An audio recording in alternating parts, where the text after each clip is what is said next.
Let's count down the most unethical tactics, from the least harmful to the most destructive. For each tactic, we'll break down exactly what it is, show you how it can be used against you, and reveal an example from a famous movie. Finally, we'll arm you with practical ways to defend yourself. Let's get started. Number 5. Love bombing.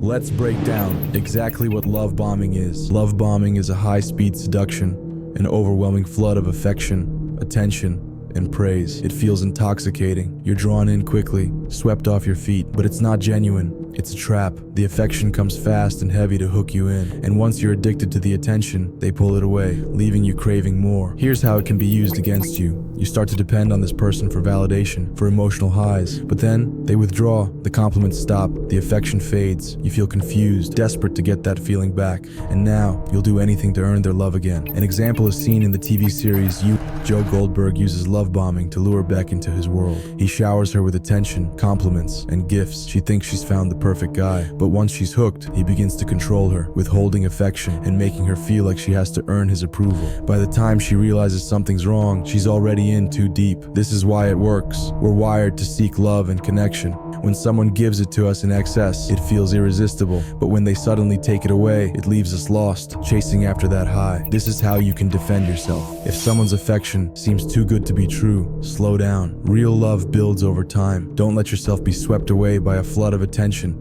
that may only be a means of control. Number 4.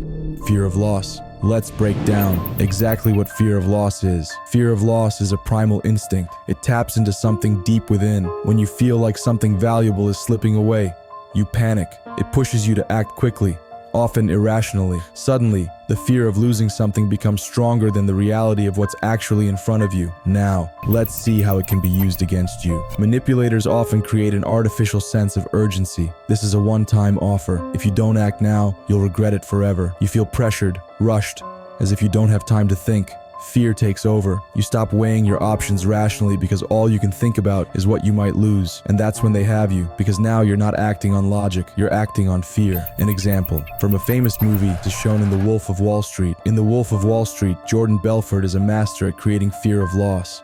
He convinces his clients to invest by dangling huge returns in front of them, but warning that time is running out. The clients don't think twice, they're too scared of missing out. They sign away fortunes because the fear of not getting rich overwhelms any logical consideration. This is why it works. Fear is one of the strongest motivators. When you feel like you're about to miss out, it becomes almost impossible to think straight. You'll make choices you wouldn't normally make, just to avoid that sinking feeling of loss. This is how you can defend yourself. When faced with urgency, stop. Ask yourself, is this really worth losing sleep over? Is it real, or is someone just trying to make me panic? Take a step back and reclaim control. Number 3, shame and guilt tripping.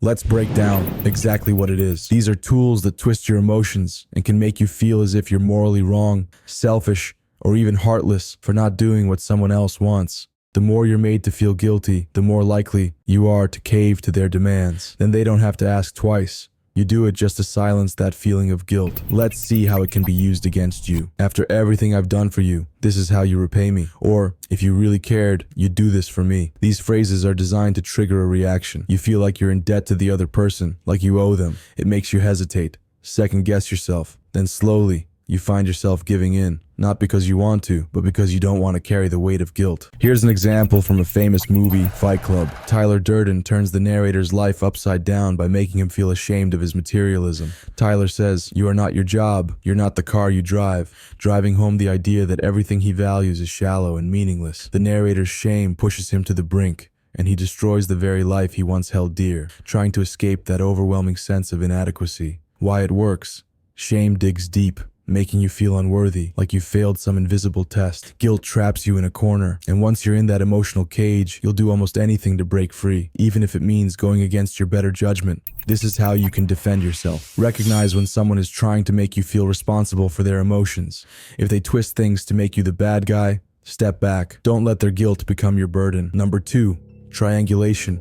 Let's break down exactly what triangulation is. Triangulation is about creating division, stirring up conflict between two people, while the manipulator stands on the sidelines, controlling the chaos. By feeding you selective truths and lies, they make you distrust those around you. Suddenly, you feel isolated. The only person you can rely on, the manipulator. Here's how it can be used against you. They'll tell you, "Did you hear what so-and-so said about you?"